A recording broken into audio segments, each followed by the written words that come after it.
Jonathan Young. Thank you, Mr Speaker. My question is to the Minister of Finance and asks, what implications does the United States credit rating downgrade have for the New Zealand economy? The Honourable Bill English.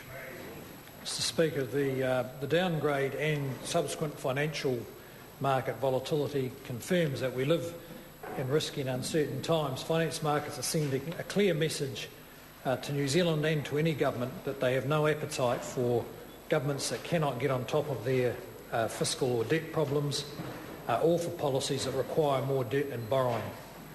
The government has focused on getting its own books in order, returning to budget surplus by 2014-15, at which point debt will peak and we will be able to reduce debt as a proportion of GDP. Jonathan Young. How is New Zealand placed to deal with the global uncertainty compared to other countries? The Honourable Bill English. Well, Mr Speaker, global uncertainty will affect our economy one way or another, but we are relatively better placed than other developed countries. We will be one of a few countries who kept net government debt below 30% of GDP, one of the few that will be looking at budget surpluses within a few years. But just as importantly, we have worked to stabilise our financial system and to get our economy in shape to be more competitive to support our export efforts. And also New Zealand households have got the message and started saving. Jonathan Young. How do the current threats from global market uncertainty compare with those from the global financial crisis in 2008? The Honourable Bill English. Well, Mr Speaker, I would hope that the threats from the current uncertainty won't reach the scale of the threats of the financial crisis in 2008. Whatever happens, we're better placed to withstand these challenges than 3 years ago. One of the reasons is because the government's books are now in better shape.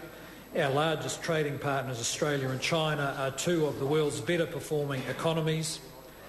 And the Reserve Bank and the government learned a lot from the last crisis about how to handle any similar crisis in the future.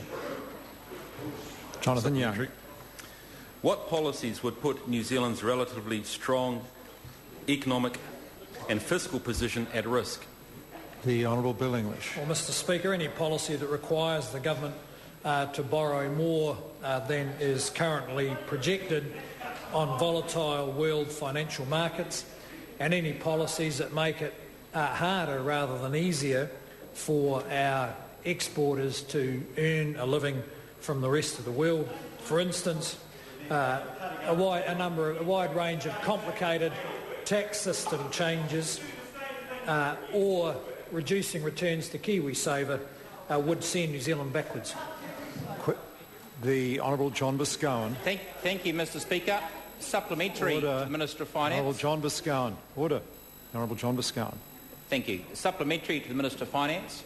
Does he agree that if the changes that he made in this year's budget had been made in each of his two earlier budgets, New Zealand would be much better placed to weather the global financial uncertainty created by this downgrade? If not, why not? The Honourable Bill English.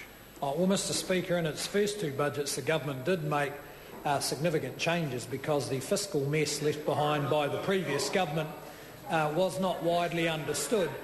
But because the government took careful and considered decisions, we were able to prevent a situation where government spending was going through the roof.